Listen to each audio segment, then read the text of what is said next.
오늘은 가정이 살아나는 가장 좋은 길이라는 제목으로 함께 말씀을 나누고자 합니다. 지난주 유튜브를 보다가 얼마 전부터 JTBC에서 매주 목요일 밤마다 하는 이혼 숙녀 캠프 새로 고침이란 방송을 보게 되었습니다.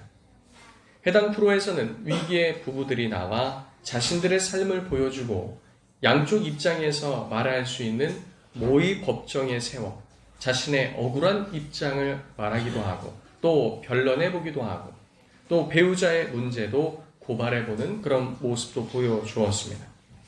그러면 상대방 배우자도 자신의 억울한 부분이 있다고 말하며 또 자신의 입장에 대해서 다루는 그런 모습들을 보여주었습니다. 그런데 이것은 이혼을 하기 위한 프로그램이 아니라 그와 같은 위기에 있는 그 부부들을 구출하고 그 문제들을 개선하기 위한 프로입니다.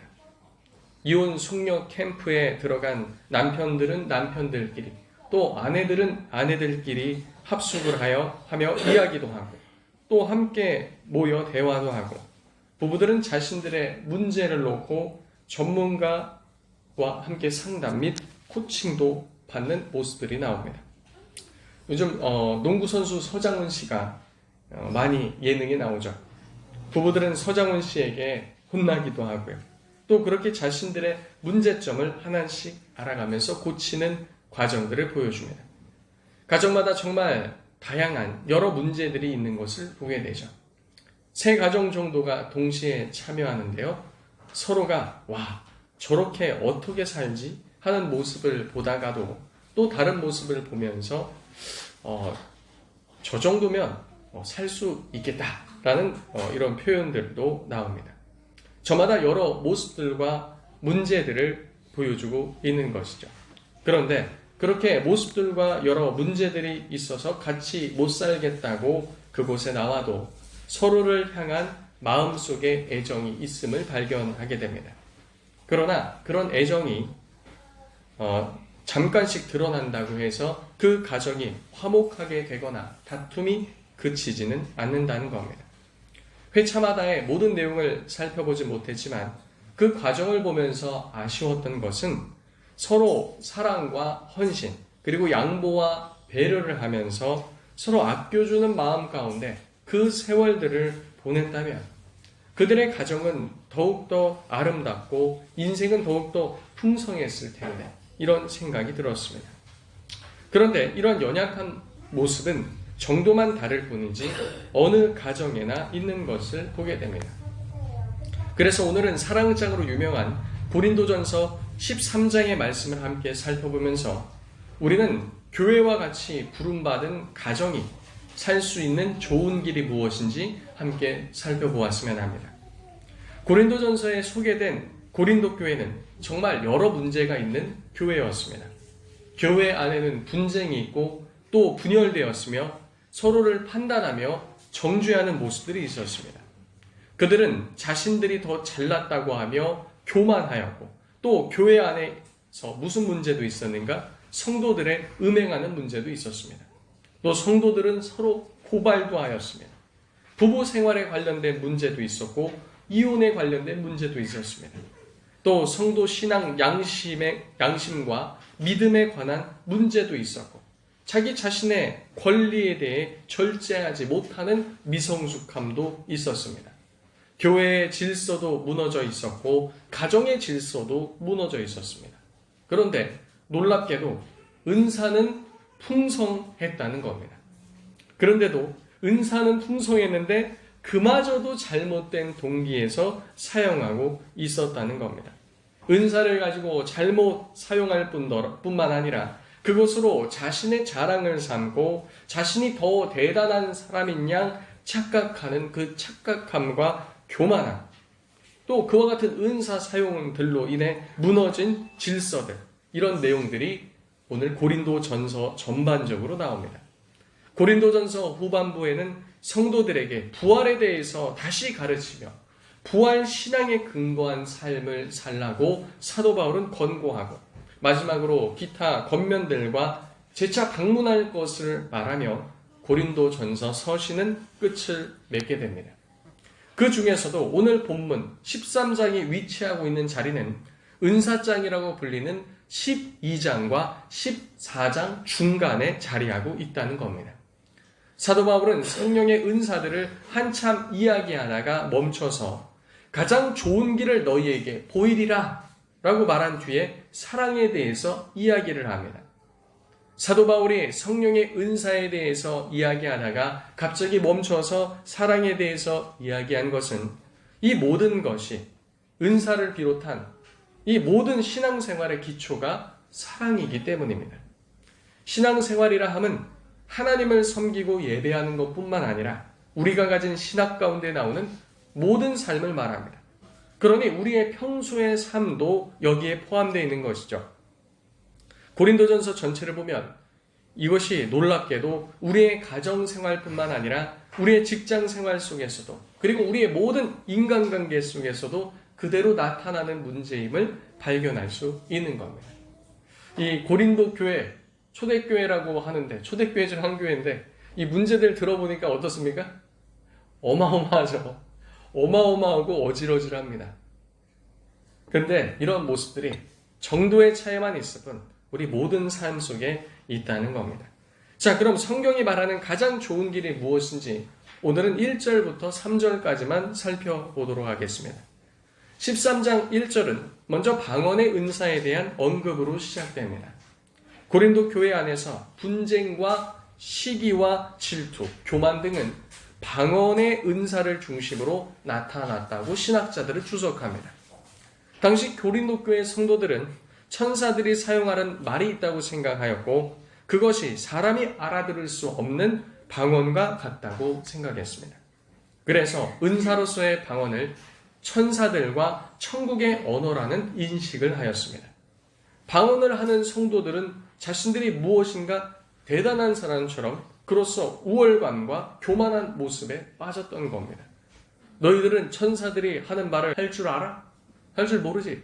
라고 하면서 있는 자들이 시들 때도 없이 공중 예배 때도 이 공예배 때도 막 방언을 막 말하기도 하고 나와서 대표기도 하고 때로는 설교하는 사람도 방언을 시들 때도 없이 말하는 그런 어지럽고 혼란스러운 모습을 보였다는 겁니다. 은사 방언을 받지 못한 자들은 영적으로 자신보다 탁월하지 못한 자들로 생각하며 그리고 때로는 무례행하는 이런 모습도 보였습니다. 이러한 이유로 사도 바울은 12장의 은사들에 대해서 나열할 때 개인의 덕을 위한 은사이기도 한 이 방언을 가장 뒤에 배치시켜 놓습니다. 설령 그것이 고린도 교회 성도들이 생각하는 바와 같이 천사들의 말과 일반이라 해도 사도 바울은 사랑이 없으면 소리나는 구리와 울리는 꽹과리와 같다고 말합니다. 당시엔 야외 극장에서 연극을 할 때 이 고대에는 마이크가 있습니까? 없습니까? 없어요. 더군다나 뻥 뚫린 야외에서 하지 않습니까? 그러니까 이 목소리를 좀 확산시켜야 되는데 이 확산시키는 방법 중에 하나로 구리라는 걸 사용했다는 겁니다. 구리라는 걸 막 특정 장소에 배치해 놔서 목소리가 더 크게 전파되게 하기도 하고요. 심지어는 사람이 많이 모일 때는 그것을 직접 가져다 사용하기도 했다는 겁니다. 그런데 그렇게 소리를 낼 때 어떤 소리가 났냐? 청아하고 명쾌한 소리가 난 것이 아니라 때로는 알아듣기 힘들고 불쾌한 소리도 동반했다는 겁니다. 그런데 이 소리를 크게 확산시키기 하기 위해서 어쩔 수 없이 사용했다는 것이죠. 또 여기 나오는 울리는 꽹과리. 여기서 나온 꽹과리는요. 시끄러운 악기 소리로 당시 이방 신전에서 제물을 드릴 때 신들의 관심을 끌기 위해서 사람들이 사용했던 겁니다. 저 이렇게 예물을 드립니다 하면서 저 이렇게 예배를 드립니다 하면서 깨깨깨깨 맞췄다는 거예요. 그리고 귀신을 쫓기 위한 목적으로도 사용되었던 악기였습니다. 평소에 사랑이 없이 행하는 신앙생활 가운데 크게 외치는 방언 기도 소리나 기타 기도 소리는 이와 같은 행위가 될 수 있으며 하나님 앞에 상달되는 불쾌하고 공허한 소리가 될 수 있다는 겁니다. 더 충격적이게도 하나님과 사람 앞에서 사랑 가운데 행하지 않는다면 우리의 행위는 이교도들이 그들의 신들을 향해 드리는 껍데기만 있는 예배와 다를 것이 없다는 충격적인 표현을 누가 쓰고 있습니까? 사도 바울이 쓰고 있다는 겁니다. 저는 이거 준비하면서 상당히 놀랐습니다. 그러니 사랑은 있으면 좋고 없어도 괜찮은 것이 아니라 우리의 신앙생활함에 있어서 어떻다는 겁니까? 아주 절대적으로 필요하다는 겁니다. 사랑은 신앙생활함에 있어서 어떻다? 아주 절대적으로 필요한 것이다. 아주 절대적으로 필요한 것이다. 아주 꼭 있어야 한다는 것입니다.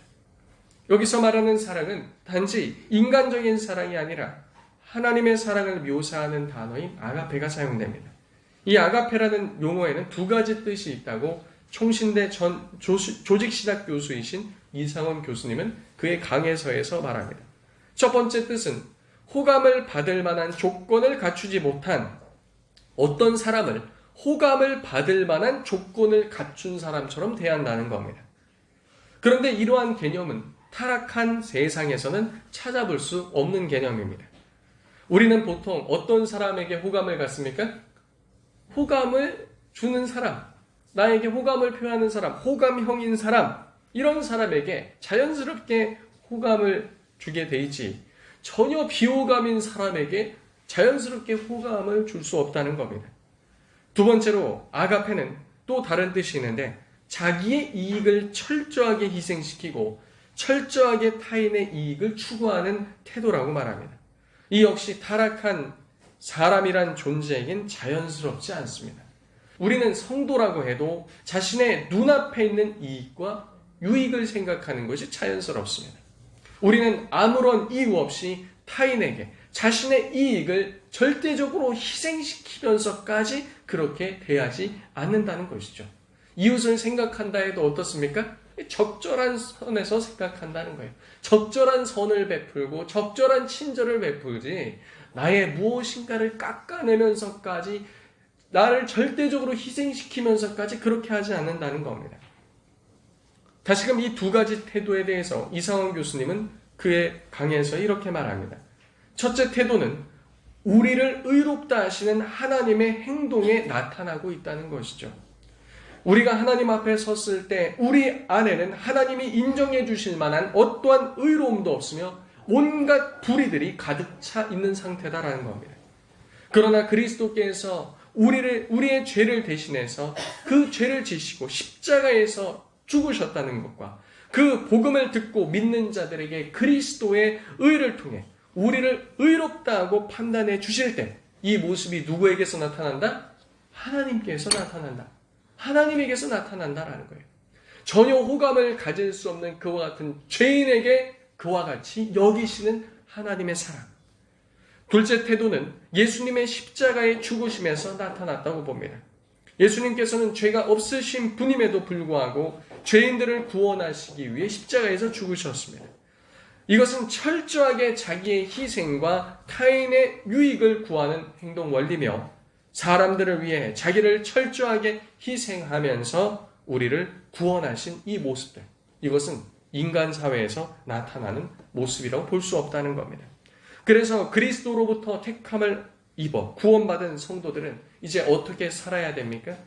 그리스도께서 베푸신 이 은혜에 감사하며 그리고 감사하면서 입을 싹 닦는 삶이 아니라 어떻게 살아야 돼요? 주께서 우리에게 보이신 바 그 행하신 길을 따라가야 하는 자들이 되어야 될 줄로 믿습니다. 그 길을 따라가는 자들이 바로 그리스도인인 줄로 믿습니다. 우리들이 그와 같이 되어야 될 줄로 믿습니다. 그래서 그리스도를 따른다는 것은 그리스도께서 우리에게 베푸신 사랑 가운데 행한다는 겁니다. 그리스도를 따른다는 것은 무엇이라고요? 그리스도께서 베푸신 사랑 가운데 행한다는 것. 그분의 사랑 가운데 행하는 것이 바로 그분을 따라 사는 삶인 줄로 믿습니다. 성도님들은 그리스도를 따르는 자들이십니까? 그리스도를 따르는 자들이십니까? 그러면 어떻게 행해야 합니까? 받은 사랑과 같이 그 길을 따라 행하는 자들이 되어야 할 줄로 믿습니다. 가정 안에서도 자녀들을 가르칠 때 우리는 무엇을 소망합니까? 가르침 받은 대로 행하길 소망하지 않습니까? 내가 가르쳤는데 내가 가르치는 건 가르치는 거고 너는 네 마음대로 살아라. 이렇게 가르치는 부모가 어디 있습니까? 하나님께서도 우리에게 말씀으로 가르치실 때 그와 같은 것을 기대하신다는 겁니다. 사랑이 없이 행하는 것은 좋은 은사들도 아무런 소용없게끔 만들기 때문에 그와 같이 사랑으로 행하라는 겁니다. 가정 안에서도 남편과 아내는 각자가 가진 좋은 재능들이 각각 있을 겁니다. 그 많은 재능들과 달란트, 재주들이 있다고 해도 남편과 아내가 서로를 향한 사랑이 없다면 그것은 가정생활과 서로 간에 사랑하는데 전혀 도움이 되지 않을 뿐더러 그냥 혼자만 요란한 모습을 보이고 있는 것이 된다는 거죠. 이와 같은 요란함들은 믿지 않는 자들의 가정에서 흔히 볼 수 있습니다. 서로 사랑하는 대신 남편과 아내는 자기가 얼마나 자기 배우자보다 잘났는지를 드러내며 나는 그냥 어쩔 수 없이 저거 데리고 사는 거야 라고 하는 모습들, 스스로 잘난 맛에 사는 거 우리는 흔히 보지 않습니까? 근데 우리 안에 사랑이 없다면 그와 같은 불신 부부들과 별 차이가 없다는 겁니다. 또 사랑이 없다면 가정에서 나타나는 모든 것조차 믿지 않는 가정과 차이를 만들어낼 수 없는 것 아니겠습니까? 또 하나님을 믿지 않는 자들이 이방 신전에 나아가 신에게 관심을 끌기 위하는 모든 행위와 기도들처럼 남편과 아내가 서로 으르렁거리면서 하나님 앞에 나온다면 그 기도와 신앙생활은 어찌 보면 아무런 영양가 없는 그저 시끄럽고 불쾌한 소리에 불과할 수 있다는 것이죠. 그러니까 이 말씀, 이 13장 1절 말씀부터 상당히 충격적입니다.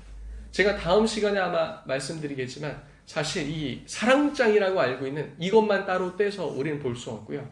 신학자들은 사도 바울이 고린도전서 13장 사랑장을 통해서 지금 무엇하고 있는가? 고린도 교회 성도들에게 간접적으로 비판하고 있다는 겁니다. 그렇게 하면 안 된다. 우리는 그리스도께 그와 같이 배운 적이 없다라고 하는 맥락 가운데 쓰였다는 거죠. 베드로전서 3장 7절에 사도 베드로는 이렇게 말합니다. 남편들아 이와 같이 지식을 따라 너희 아내와 동거하고 그를 더 연약한 그릇이요 또 생명의 은혜를 함께 이어받을 자로 알아 귀히 여기라. 이는 너희 기도가 막히지 아니하게 하려 함이라 라고 말합니다. 기도가 막히지 않게 하기 위해서 아내를 사랑하라는 것입니다. 먼저 남편이 또한 아내들도 그와 같이 하라는 것이죠. 이 모습을 누가 보여주셨습니까? 예수님께서 보여주셨죠. 베드로가 배반하고 떠나고 저주할 것도 다 아심에도 불구하고 베드로야 사단이 너를 밀가 부르려듯 하지만 내가 너를 위해서 기도한다. 너 넘어진 다음에 후에 정신 차리거든. 주의 사역을 도울 것을 주께서 말씀하시지 않습니까? 예수님께서도 또 말씀하셨습니다. 마태복음 5장 23절에서 24절에 그러므로 예물을 제단에 드리려다가 거기서 내 형제에게 원망 들을 만한 일이 있는 것이 생각나거든. 예물을 제단 앞에 두고 먼저 가서 형제와 화목하고 그 후에 와서 예물을 드리라. 왜 이렇게 말씀하셨을까요? 지금 이 말씀들이 다 연결되고 있다는 것이죠. 그와 같이 드리는 예물들이 하나님을 기쁘시게 할 수 없다는 겁니다. 그러니까 예물을 드리지 말고 와서 예배도 드리지 말라는 것이 아니라 먼저 무엇을 하라는 거예요? 먼저 화목하게 한 다음에 그렇게 하라는 거예요. 그러니까 특별히 우리가 예배에 나오기 전에 어떻게 해야 됩니까? 토요일부터 조심해야 돼요. 토요일부터 하나님 앞에서 마음가짐을 잘하고 설령 다투는 일이 있거든 어떻게 해야 됩니까? 잘 마무리하고 화해를 하고 화목해 한 다음 자리에 나와야 한다는 것이죠. 또 에베소서 4장 25절에서 27절에 말합니다. 그런즉 거짓을 버리고 각각 이웃과 더불어 참된 것을 말하라. 우리의 가장 가까운 이웃은 누구예요? 가족이죠. 그 중에서 더 가장 가까운 이웃은 배우자들입니다. 그런즉 거짓을 버리고 각각 이웃과 더불어 참된 것을 말하라. 이는 우리가 서로 지체가 됨이라.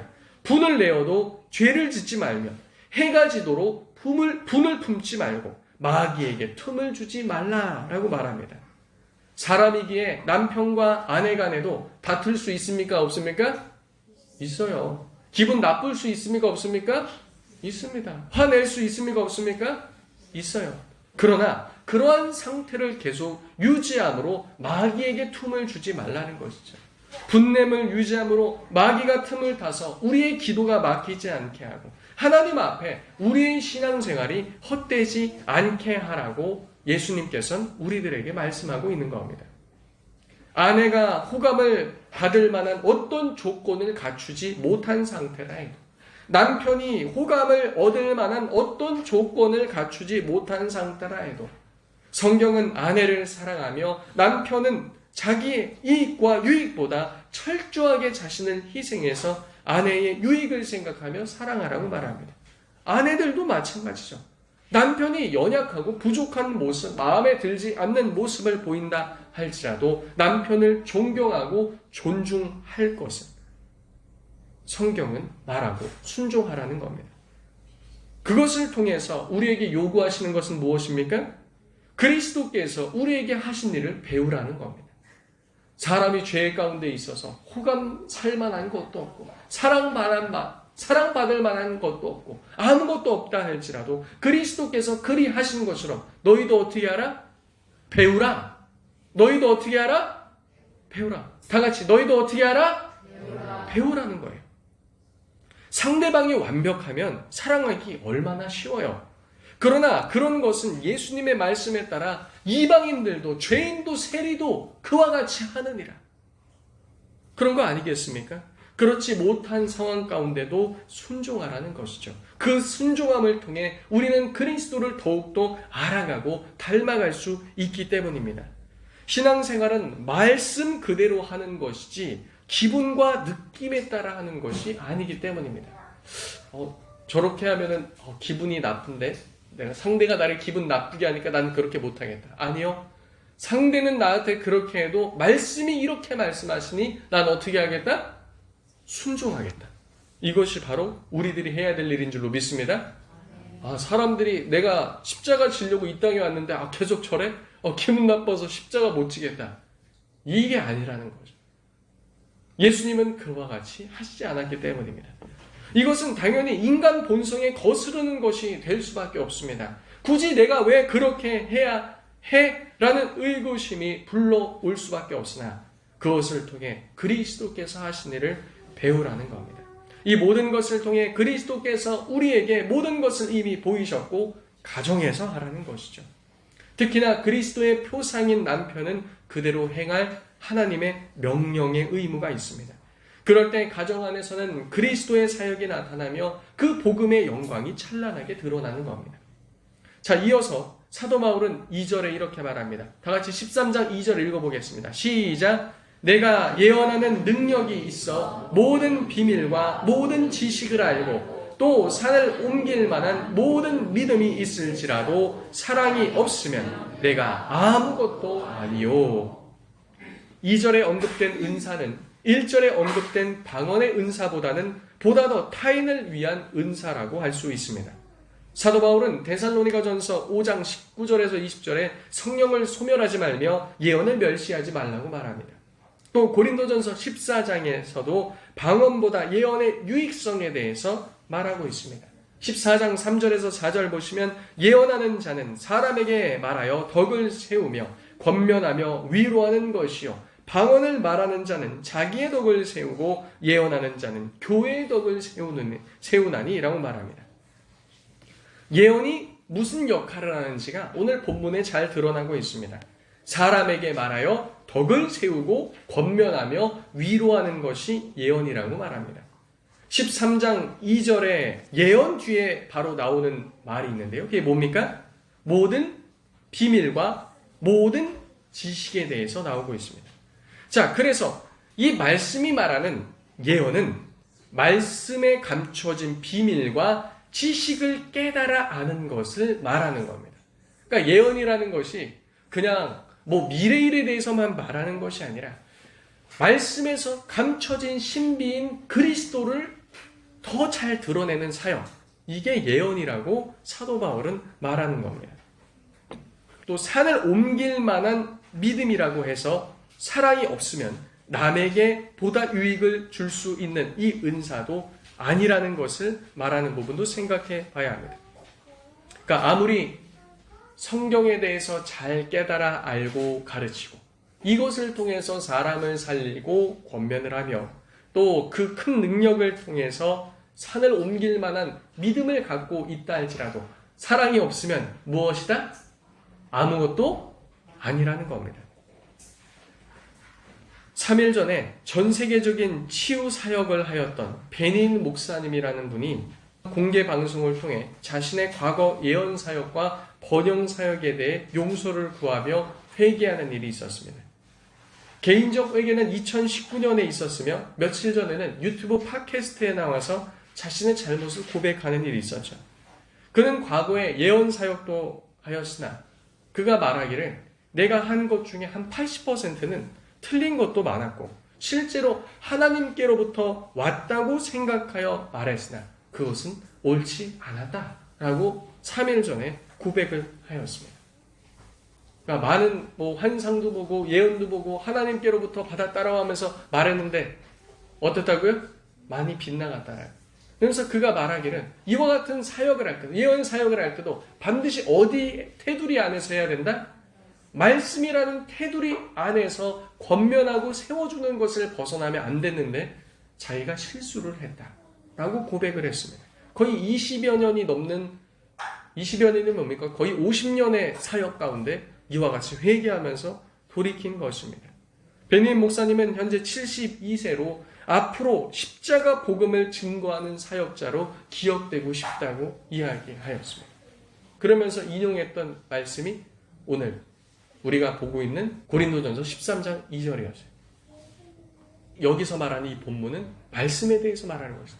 베닌 목사님도 그렇게 말합니다. 그분이 놀라운 치유 사역도 많이 했어요. 안진뱅이도 일으키고요. 못 걷는 목발 짚고 다니는 사람도 목발을 집어 던지고 암 있던 사람도 암이 떠나고 눈 멀었던 자도 현장에서 보는 이 놀라운 역사와 함께 복음을 전했습니다. 근데 하루는 앞에서 어떤 청년이 흐느끼면서 울고 있는 거예요. 그래서 청년에게 가서 물어봤대요. 왜 이렇게 울면서 무엇을 놓고 울면서 기도하는가? 뭐라고 하는지 아십니까? 그 청년이 천국에 계신 할머니가 보고 싶어서 울고 있습니다. 이렇게 얘기했다는 거예요. 그래서 본인이 이제 충격에 빠졌다는 거죠. 지금 내가 하고 있는 사역에 있어서 어떤 부분에 문제가 있는 것은 아닌가. 많은 사람들을 고치고 많은 사람들을 하나님의 능력에 따라서 회복시키고는 하였지만 어디까지는 제대로 도달하지 못한 거예요? 예수 그리스도의 복음까지는 제대로 도달하지 못한 것들을 보면서 나는 앞으로 예수 그리스도의 십자가 복음으로 알려주고 싶다. 나는 다시금 말씀으로 돌아가서 사람을 살리는 이와 같은 일을 하고 싶다. 그는 그렇게 고백을 하였습니다. 다시 본문으로 돌아와서요. 말씀을 통해 타인에게 유익을 끼치는 자가 되어도 사랑이 없으면 아무것도 아니라는 겁니다. 가정 안에서도 내가 남편과 아내 그리고 자녀들에게 말씀으로 권면하며 말씀으로 세워가려고 말씀으로 교육하고 애를 써도 또 믿지 않는 남편과 자녀들에게 복음을 전하기 위해 애쓰고 여러 수고들을 해도 무엇이 없다면 사랑이 없다면 소용이 없다는 겁니다. 전도를 하고 복음 전할 때도 그 형식만이 아니라 사랑이 반드시 있어야 한다는 거죠. 우리는 가정 안에서 행할 때 모든 것이 유익한 것이 되려면 필수적으로 사랑이 필요하다는 겁니다. 우리는 가정 안에 늘 붙어 있습니다. 그래서 진짜 가정 안에서 복음을 전하는 것이 쉽습니까? 어렵습니까? 어려워요. 우리가 진정 그리스도의 사람이 될 때야만이 이와 같은 것이 사실 버거운 것이 아닌 주 안에서 가벼운 것이 될 것입니다. 우리 3절 이제 다 같이 읽어봅시다. 시작. 내가 내게 있는 모든 것으로 구제하고 또 내 몸을 불사르게 내줄지라도 사랑이 없으면 내게 아무 유익이 없느니라. 3절에서는 2절보다 더 타인을 향한 헌신이 절정으로 가고 있습니다. 내 전 재산을 팔아서 가난한 자에게 나눠주고 헐벗고 목마른 사람에게 옷을 입히고 먹을 것과 마실 것을 주어도 심지어는 내 목숨까지 내어주는 모습까지 취한다 할지라. 어떤 신학자는 이 불사르게 내어준다라는 것을 다니엘서에서 나오는 다니엘의 세 친구가 하나님 앞에서 신앙을 지키기 위해 순교하는 이 장면이라고 얘기합니다. 심지어는 순교의 자리까지 간다 할지라도 무엇이 없으면 사랑이 없으면 아무 유익이 없다는 것이죠. 그러니 정리하면 자신의 재산과 자신의 목숨까지 내어놓는다 해도 그것이 사랑에서 출발하지 않으면 소용이 없다는 겁니다. 우리는 몸이 건조한 신앙생활, 율법과 형식과 관습에 매여 하는 신앙생활을 한다면 곤란한 일에 처할 수 있음을 알 수 있는 겁니다. 자신을 내어주는 것이 그 행위가 사랑에서 비롯된 것이 아닙니까? 라고 물으실 수도 있습니다. 근데 우리는 얼마든지 어떻게 할 수 있어요? 자신을 속일 수 있다는 거예요. 베니인 목사님도 회개하면서 영상 촬영할 때 3일 전에 그렇게 얘기했어요. 사람들은 진짜 베니인을 모른다. 그 영상 속에서 그 집회 가운데 수십만 명 앞에서 치유사역을 행하고 그런 베니인은 알지. 이와 같은 것에 있어서 고민을 하고 하나님 앞에 계속해서 이런 압박을 받았다라는 거예요. 그래서 하나님이요, 그 모든 내가 잘못 행했던 모든 것들을 청산하고 나아가겠습니다. 우리들 속에도 이런 모습이 있어야 한다는 거죠.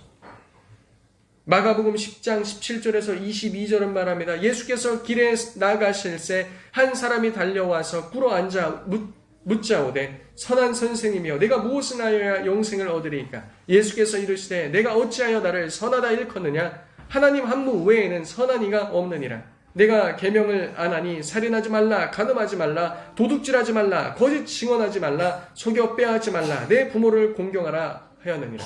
그가 여짜오되 선생님이여 이것은 내가 어려서부터 다 지켰나이다. 예수께서 그를 보시고 사랑하사 이르시되 내게 아직도 한 가지 부족한 것이 있으니 가서 내게 있는 것을 다 팔아 가난한 자들에게 주라. 그리하면 하늘에서 보화가 내게 있으리라. 그리고 와서 나를 따르라 하시니 그 사람이 어떻게 했습니까? 재물이 많은 고로 이 말씀으로 인하여 슬픈 기색을 띠고 근심하여 가니라 라고 성경 말합니다. 부자 청년은 하나님의 말씀을 모두 지켰다고 하는데 예수님께서 사랑의 눈으로 보실 때 한 가지 부족한 것이 있다. 내 소유를 다 팔고 나눠주고 구제한 다음에 어떻게 하라? 나를 따르라는 거예요. 특별한 부르심입니다. 이건 그냥 재산 팔고 신앙생활해라 이런 게 아니라 다 팔고 너는 이제 나를 어떻게 하라? 나를 쫓으라. 이 12제자를 부르는 것 같이 제자로 부르시는 거예요. 근데 이 청년은 어떻게 했어요? 그렇게 하지 못하고 근심하며 떠났다는 거예요. 하물며 오늘 본문에 등장하는 이 케이스는 이 청년도 하지 못했던 자신의 모든 것을 팔아서 구제하고 심지어는 어떻게까지 했습니까? 목숨까지 내어줬다는 것이죠. 그런데 사랑이 없으면 무엇이다? 아무 유익이 없다고 성경은 말합니다. 남편과 아내가 가정 안에서 심지어 상대방이 좋아 보이든 그렇지 않든 최선을 다해 잘해주고 도와주고 수고하고 헌신하고 밥도 해주고 돈도 벌어다 주고 챙겨주고 그것을 다 해도 무엇이 없으면 사랑이 없으면 유익이 없다는 거예요. 아, 그렇게 하는 행위가 사랑한다는 증거 아닙니까? 아니요, 사랑하라고요. 실제로 사랑하라고요. 그렇게 열심히 하고 뭐 밥도 차려주고 돈도 벌어다 주고 무슨 집에 일꾼 들인 겁니까? 집에 가정부 들인 거예요? 집에 뭐 돈 벌어다 주는 머슴 들인 겁니까? 아니라는 거예요. 그 안에 무엇이 있어야 된다? 본질이 있어야 된다는 거죠. 사랑이 있어야 된다는 겁니다. 먼저 우리에게 필요한 것은 성령께서 조명하시는 그 조명함을 통해 말씀에서 그리스도의 사역을 깨닫는 것이 앞서 행해져야 됩니다. 왜? 이웃사랑은 어디서부터 출발해요? 하나님 사랑에서 출발하기 때문에 하나님께서 이와 같이 지극히 비천하며 비참한 나에게 베푸신 그 사랑의 크심이 무엇인지 깨달아 그 감격 속에서 무엇을 해야 된다는 겁니까? 섬겨야 한다는 것이죠. 그리스도의 놀라운 사랑이 무엇인지 바로 깊이 깨달아 아는 그 사랑을 알았을 때 우리는 비로소 실천할 수 있지 않겠습니까? 놀랍게도 우리는 들은 말씀을 즉시 적용하며 실천할 수 있는 삶의 터전이자 교회인 가정이 있다는 겁니다. 그리고 연약한 나 자신을 위해 누가 있습니까? 남편도 있고 아내도 붙여주셨고 자녀도 있다는 겁니다. 하나님 별로 도움이 안 되는 것 같은데요? 아니에요. 그래서 성악해 하시려고 누구를 붙여주셨다고요? 자신의 가족들을 붙여주셨다고요. 어떻게 해야 가정이 살아나는 가장 좋은 길을 갈 수 있을까요? 성경이 우리에게 말하는 바는 사랑으로 행하라는 겁니다. 무엇하라고요? 사랑으로 행하라. 사랑하라는 겁니다. 이와 같은 서로 사랑함이 하나님의 사랑함으로 하나님의 영광을 가정 안에서 밝히 드러내는 성도님들 되시길 예수님의 이름으로 축복합니다. 시간 들은 말씀 놓고 함께 기도하겠습니다. 기도할 때 저도 이 말씀을 준비하면서 첫 부분부터 좀 너무 충격적이었습니다. 우리가 하나님을 섬길 때 우리가 사랑 가운데 행하지 않는다면 우리의 기도 소리와 말소리가 하나님 앞에서의 신앙생활이 어떻게 보면 이방인과 다를 바가 없겠구나. 하나님이여 이 말씀을 통해서 우리에게 권면하시며 깨닫게 하시오니 우리로 하여금 말씀으로 깨닫게 하시고 회개하게 하시며 주의 말씀대로 행하는 바 그와 같은 사랑이 하나님의 사랑이 충만함이 우리 속에 있게 하옵소서. 우리 이 시간 이와 같은 주제들을 가지고 다 같이 주여 한번 외치고 통성으로 기도합니다.